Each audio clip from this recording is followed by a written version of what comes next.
கும்பமேளாவில் வைரலான மோனலிசாவுக்கு ஹீரோயின் வாய்ப்பளித்த இயக்குனர் பாலியல் வழக்கில் கைது செய்யப்பட்டிருக்காங்க.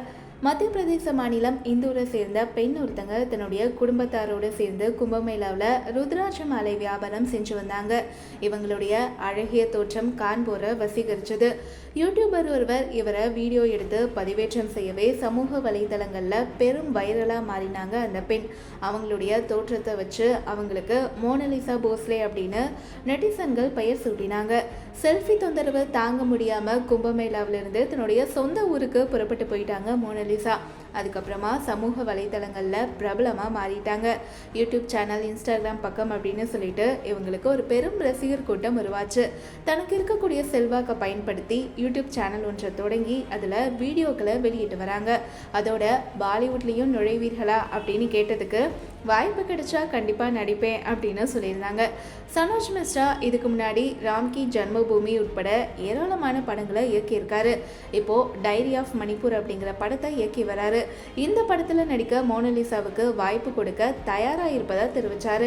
இந்த நிலையில் இயக்குனர் சனோஜ் மிஸ்ரா பாலியல் வன்கொடுமை வழக்கில் நேற்று டெல்லி போலீசாரால் கைது செய்யப்பட்டார். டெல்லி உயர்நீதிமன்றத்தால் அவருடைய ஜாமீன் நிராகரிக்கப்பட்டதை அடுத்து இந்த கைது நடந்தது. உத்தரப்பிரதேச மாநிலம் ஜான்சியில் உள்ள சிறிய ஊர் ஒன்றில் வசிக்கக்கூடிய 28 வயது பெண்ணை கதாநாயகி ஆக்குறேன் அப்படின்னு ஆசை காட்டி இயக்குனர் மனோஜ் மிஸ்ரா பாலியல் வன்கொடுமை செய்ததா வழக்கு தொடரப்பட்டது. பாதிக்கப்பட்ட பெண்ணை 2020ஆம் ஆண்டு டிக்டாக் மற்றும் இன்ஸ்டாகிராம் மூலமாக சனோஜ் மிஸ்ரா சந்திச்சிருக்காரு. படத்தில் வாய்ப்புகள் தருவதா அவருக்கு ஆசை காட்டியிருக்காரு. 2021 ஜூன் மாதம் அந்த பெண்ணை ஜான்சி ரயில் நிலையத்திற்கு இயக்குனர் கூப்பிட்டிருக்காரு. அந்த பெண் வர மறுக்கவே தான் தற்கொலை செய்து கொள்வேன் அப்படின்னு பெண் கிட்ட இயக்குனர் சொல்லியிருக்காரு. இதனால் அந்த பெண் ரயில் நிலையம் போயிருக்காங்க.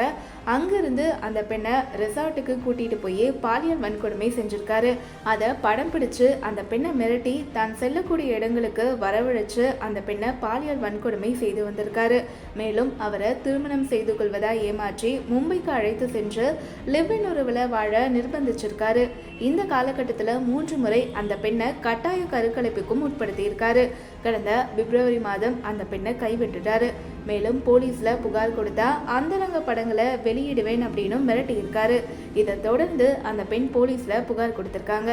இதை தொடர்ந்து அவர் மீது வழக்கு பதிவு செய்யப்பட்டிருக்கு. இந்த வழக்கில் முன்ஜாமீன் கேட்டு சனோஜ் மிஸ்ரா அளித்த மனு டெல்லி உயர்நீதிமன்றத்தால் நிராகரிக்கப்பட்ட நிலையில் இப்போ அவர் கைது செய்யப்பட்டிருக்காரு. இந்த விஷயம் பாலிவுட் வட்டாரத்தில் பரபரப்பை ஏற்படுத்தியிருக்கு.